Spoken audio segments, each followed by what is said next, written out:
Assalamualaikum warahmatullahi wabarakatuh. Apa kabar murid-murid? Mudah-mudahan semua sehat ya. Oke, insyaAllah pada hari ini kita akan mengulang kaji tajuk yang telah kita belajar ya.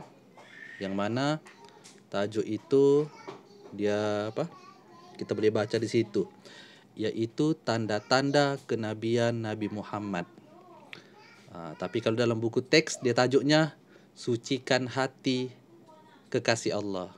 Tapi sebenarnya dia mau kita belajar tanda-tanda kenabian Nabi Muhammad ya. Okey, insya-Allah. Okey, sekarang mari kita baca di sini sedikit.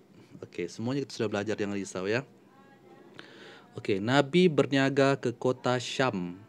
Okey, Nabi berniaga ke kota Syam. Okey. Suatu hari Nabi dalam perjalanan ke kota Syam.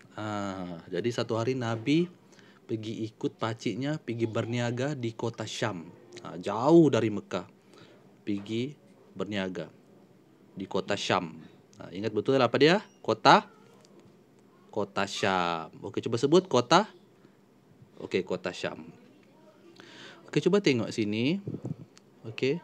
Di dalam perjalanan itu seorang pendeta Yahudi. Pendeta Yahudi ni ialah orang-orang alim daripada agama Yahudi. Orang alim lah agama Yahudi pada waktu tu. Okey, cuba tengok sini. Dalam perjalanan itu seorang pendeta Yahudi melihat Nabi dari kejauhan dan ianya dapat mengenali Nabi Muhammad sebagai Nabi akhir zaman dengan melihat tanda-tanda kenabian pada Nabi Muhammad itu. Dia nampak apa pada Nabi Muhammad? Dari jauh dia nampak Nabi. Nabi berjalan, dia nampak apa? Cuba tengok nombor 1. Dia nampak awan menaungi Nabi Muhammad sepanjang perjalanan. Okey, jadi sepanjang perjalanan itu dia nampak Nabi Muhammad berjalan dinaungi ataupun dilindungi oleh awan. Maksudnya Nabi tidak kena panas. Okey. Yang kedua, terdapat tanda kenabian di belakang badan Nabi Muhammad sallallahu alaihi wasallam. Okey, ini Ustaz sudah cerita bahawa bila mana Nabi Muhammad berjalan, Nabi limpas di depan dia punya kita boleh cakap macam gereja lah. Mungkin gerejanya, gereja orang Yahudi tersebut. Jadi bila Nabi limpas, dia panggil Nabi, dia tengok, dia buka baju Nabi, dia nampak tanda-tanda, ada tanda kenabian di belakang badan Nabi Muhammad sallallahu alaihi wasallam. Okey, jadi berapa sudah tanda? Coba kita kira. 1, 2. Ada 2 tanda sudah kita belajar sini. Yang tanda yang pertama, awan menaungi Nabi Muhammad sallallahu alaihi wasallam sepanjang perjalanan. Mungkin pendeta tu berdiri di tempat yang tinggi di atas bangunan kah, dia nampak Nabi dinaungi oleh awan, dilindungi oleh sebut awan. Okey, bagus. Yang kedua, terdapat tanda kenabian di belakang badan Nabi Muhammad. Okey, boleh ya?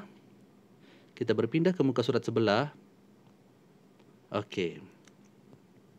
Seterusnya, ini juga kita sudah belajar cerita hati Nabi Muhammad disucikan ataupun dicuci. Hati Nabi Muhammad ataupun jantung hati. Kita boleh cakap jantung hati lah. Jantung hati Nabi Muhammad disucikan. Okey. Mari kita tengok Nabi Muhammad lahir di Mekah. Di mana dia lahir? Cuba sebut di kuat sikit. Di Mekah. Namun dia dihantar ke sebuah kampung untuk dijaga dan disusui oleh Halimatus Sa'diyah. Okey, Nabi Muhammad dia lahir di Mekah, di kota Mekah. Namun ibunya, waktu dia lahir, ibunya menghantar dia ke sebuah kampung untuk disusui, dibagi susu. Adat orang Arab kalau lahir sejak hantar pergi kampung untuk disusui. Selama lebih kurang berapa tahun lah, 7 tahun ke begitu. Siapa yang menyusui Nabi Muhammad itu? Coba tengok situ, nampak ni? Boleh nampak garisannya?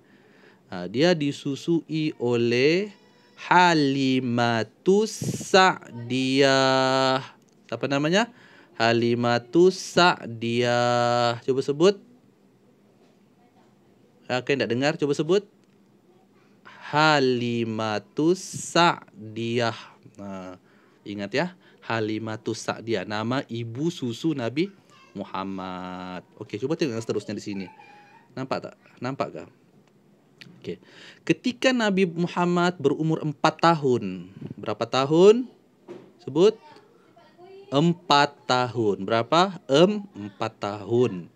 Ketika Nabi berumur 4 tahun, ketika sedang bermain dengan rakan-rakannya, dia didatangi oleh 2 orang malaikat. Berapa? 2 orang malaikat. Tidak ramai, 2 sahaja. Dan mereka membawa Nabi ke satu tempat. Waktu Nabi bermain, 2 orang malaikat ini datang menyerupai manusia, menangkap Nabi Muhammad dan membawanya ke suatu tempat.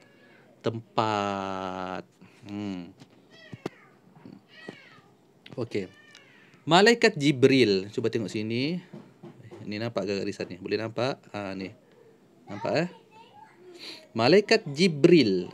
Malaikat Jibril membelah dada Nabi Muhammad dan mengeluarkan segumpal darah dan menyucikannya dengan air Zam-Zam. Okey, malaikat Jibril dia bedah dada Nabi Muhammad. Dia cucuk pakai tangan lah begitu dan mengeluarkan segumpal darah. Apa tu segumpal darah tu? Segumpal darah itu ialah hati. Hatilah. Hati Nabi Muhammad.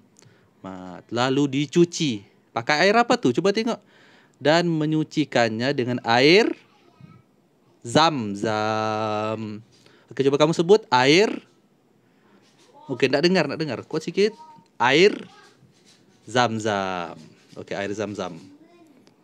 Air Zam-Zam ya. Okey.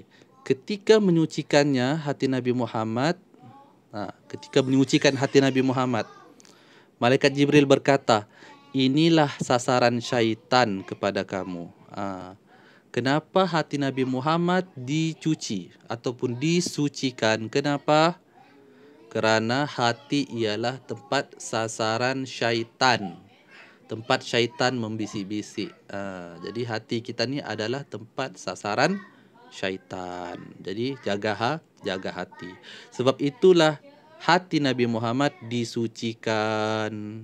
Sebab itulah hati Nabi Muhammad disucikan kerana dia menjadi sasaran syaitan.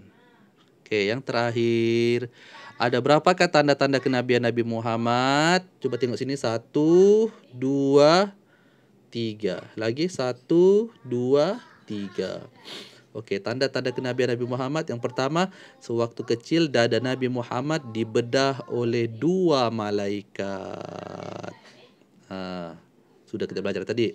Yang kedua, awan menaungi ataupun awan melindungi Nabi Muhammad dalam perjalanan ke kota. Tu nampak? Ke kota Syam. Ingat ya, ke kota Syam. Nabi pergi berniaga ke kota. Cuba sebut. Syam. Okey. Yang ketiga, terdapat tanda kenabian di belakang badan Nabi Muhammad. Ini tanda-tanda yang ketiga ya. Terdapat tanda kenabian di belakang badan Nabi Muhammad. Inilah dia 3 tanda kenabian Nabi Muhammad. Okey, boleh baca. Ustaz sudah terangkan. Jadi, boleh jawab soalan. Sekian, terima kasih. Assalamualaikum warahmatullahi wabarakatuh.